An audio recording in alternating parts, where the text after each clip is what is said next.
7, a guy who was on the team for a couple of those wins back in 2003, 2004, Super Bowls 38 and 39. The great Rodney Harrison, now with NBC's Football Night in America. Hey, Rodney, how are you, buddy? Good morning, Mike. I see you'd had your full pot of coffee. I've had no coffee. I'm just, you know what? I'm just excited to talk to you. And I've had no coffee. I'm far worse when I've had coffee. Is that right? I'm excited to talk to you, too. Hey, the Super Bowl, I was thinking of you as I watched what the Patriots defense did to the L.A. Rams offense. If I told you before the game that Bill Belichick's going to hold Sean McVay to 3 points, what would you have said? I would have said you're crazy. Now, I did pick the Patriots to win by 10-plus points. I figured, they could they'll beat them. But, man, Mike, that really stunned me. Now, there's a lot of crazy things that happened in the game, but the fact that that defense, the one that we talked about that supposedly was too slow and didn't have a bunch of star players, couldn't get to the quarterback, it's just coaching. And Sean McVay came out and he says, I got out-coached, first thing he said when he hit the podium. And, and how does that happen? We saw last year when the Eagles beat the Patriots, Doug Peterson showed up at the Super Bowl with a lot of new things offensively, things that Bill Belichick hadn't seen. I don't get the impression Sean McVay went back and crafted some new looks, some new plays. And if you go to the Super Bowl, when Bill Belichick has 2 weeks to get ready, and you're just going to use the stuff you've used all year and last year, he's going to know everything that you're doing, and you're not going to get him on his heels, you're not going to get him against the ropes, and you're not going to win the game. Well, I think it's a learning experience, too, for Sean McVay because there's a level of arrogance with these offensive coordinators because they feel like they can just use their call sheet and they can just – it's about the plays. Belichick makes it always about the situation and not the plays. You know what I mean? And these guys, they get to a situation where if they're struggling offensively, they don't make wholesale changes and say, hey, in the second half, we're going to commit to running the football. And for the life of me, Sean McVay, show a little transparency. Like, we're fans. We want to know what's going on with the Todd Gurley. This is not the MVP Todd Gurley that we're used to seeing. And for him to come out and say, well, and only hand the ball to him, I think, like 10 times was absolutely ridiculous to me. Why do you change up? And that's why players always talk about playoff pressure. And, Mike, around NBC, we always talk about people changing things, what they've done. Like, why would you only give him the ball 10 times? And if he's not 100%, then play somebody else. So I expect a little bit more transparency from Sean McVay. I think that Todd Gurley does still have a bad knee. I think it should be a cause for concern because he had the torn ACL back at Georgia. The knee is swelling up without him being hit in the knee. That's not a good sign. And I think what McVay tried to do, and you tell me if I'm wrong here, not that I need to invite you to tell me when you think I'm wrong, you do it all the time. But when they got ready for the Super Bowl, I think McVay was trying to sell the idea that Gurley was going to be the centerpiece of the offense, so the game plan defensively would be take away Todd Gurley, and hey, you don't need to take away Todd Gurley because we're not going to use him. So I feel like part of that was the gamesmanship because we know that Bill Belichick will always take away what you do best. I think McVay was trying to convince Belichick that Gurley was going to be a bigger part of the game plan than he really was. Well, the game plan from Coach Belichick was still the same. He was going to stop the run. He knew. He was like, hey, we're going to stop the run. They put in that new defense where they had like 6 linemen or whatever, defensive linemen across, and it was some crazy defense that Belichick probably ran back in 03 and 04 during our Super Bowl championship run. But you didn't see the adjustments. And Coach Belichick is a great coach, and he's going to take away that run game. And he looks at Jared Goff just like I look at Jared Goff, and I dare Jared Goff to be able to beat me consistently for 4 quarters in the Super Bowl. It's not going to happen. And they knew that that was the case. And, Rodney, the one play that stands out to me, when Brandon Cooks pops open, throws his hand in the air like Randy Moss used to, and is wide open in the end zone, and first, Goff doesn't see him. Second, when he does see him, he doesn't throw that laser shot that would have ensured a touchdown. Look, I don't want to make this a bash Jared Goff thing, but championship players make championship plays in championship moments.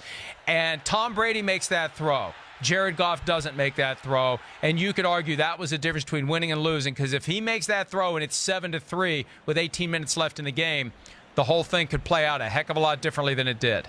Yeah, momentum and positive energy and all those different things. And to me, I just felt like the Patriots will win by double digits, at least by 10 points, because I didn't have any belief in Jared Goff. I knew he had played well in the playoffs, and he had shown some signs of, falling apart against the Bears and things like that. But I wasn't a big believer in Jared Goff. But, hey, you look for the Rams, you got knocked off by Atlanta last year. You come back, you make it to the Super Bowl. Now I'm excited to see, what are they're going to do? Are they going to bring Sue back? Are they going to bring Peters and Akib and those guys? Because remember, Mike, they went all in to win a Super Bowl this year, and they didn't win it. Well, I think some of these guys are going to definitely be gone. I think Sue's going to be gone. I think Dante Fowler Jr. is going to be gone. Yeah. And I also think they're going to do some of the things they did last year. I think there's a certain amount of salesmanship in L.A., Rodney, where they're trying to reinvigorate the fan base and get those fans that basically went in the direction of every other team when there were no teams in L.A. back to the Rams. We're going to see some moves again this year where we say, wow, I can't believe they're doing that, because I think there is a certain element of getting fans excited, whether or not it helps your football team. Well, think about this, Mike. Most fan bases, they're excited when they have a quarterback. They're excited when they have a really great defensive player. Well, they have a quarterback, they have a defensive player, they have an offensive player, they have many offensive players. They're loaded, so the fan base should be excited. And you see progressively kind of the improvement that they've made over the years and the direction in which they're heading. They can be nothing but excited. Sean McVay, he just got it handed to him on a national stage where everybody saw the greatness of Coach Belichick. He's not the first. He's not going to be the last, and that's just the way it went. And hopefully he can learn from it and use it in the future where, the same results doesn't happen.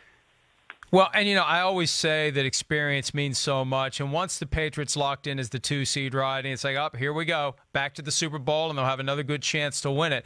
But for McVay, right, I know that the experience will help him the next time around. I just wonder if the first taste of the Super Bowl was so bad for him and so bad for Jared Goff that if they do get back there in the next few years, they're going to have flashbacks to Super Bowl 53, and it's going to make it harder to overcome it. I disagree with that, Mike, because I do believe that getting to the Super Bowl, you see it, you taste it, you feel it, you see what the atmosphere is, and you say, you know what, we can do this. And they play in a division where, Seattle is probably the biggest concern, I would say, right? Seattle's the biggest concern in that division. So I don't think it's one of those things where it's going to be like shock value. Oh, my God, we made it to the Super Bowl, we lost, and we're never going back. I think this is something that they're going to consistently build on. And I agree with you, some of the players that you talk about, Dante Fowler, to me, he wasn't a game changer. And Dominican Sue, he's off and on. Whenever he feels like playing, he wants to play.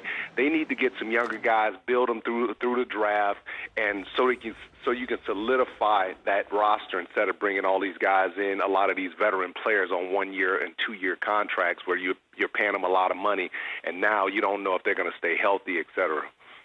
Do you see anything in Tom Brady's game that suggests to you he's slowing down at all?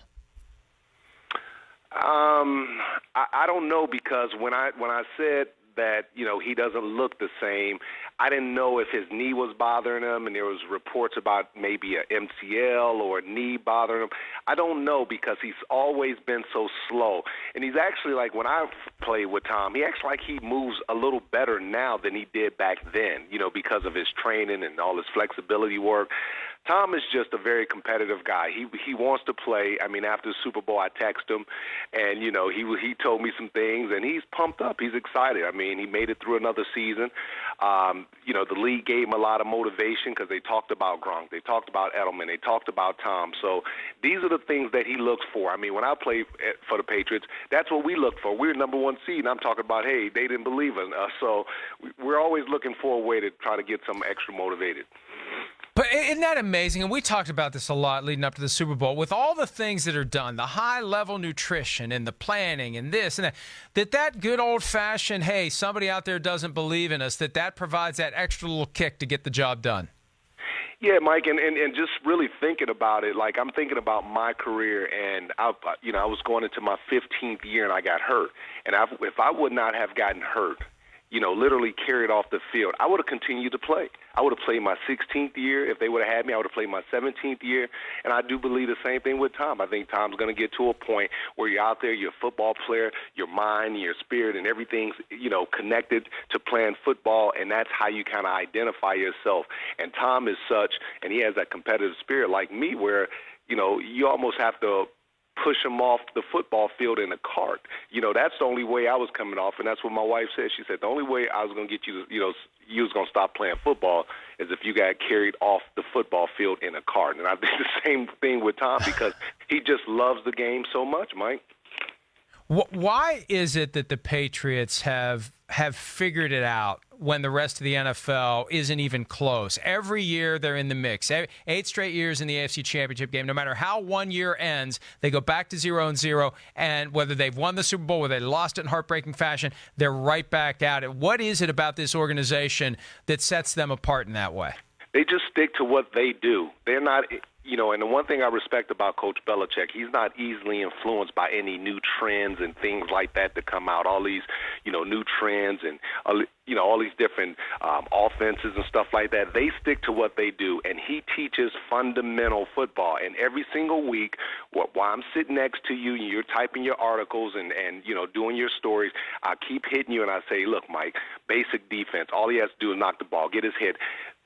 Coaches teach plays. They don't teach fundamentals, and I think that's where Belichick, he's gotten the best of all these other coaches throughout the league because most of these coaches, they just offensive guys. They think it's about plays, but it's really about players and putting players in the right position to be able to be successful.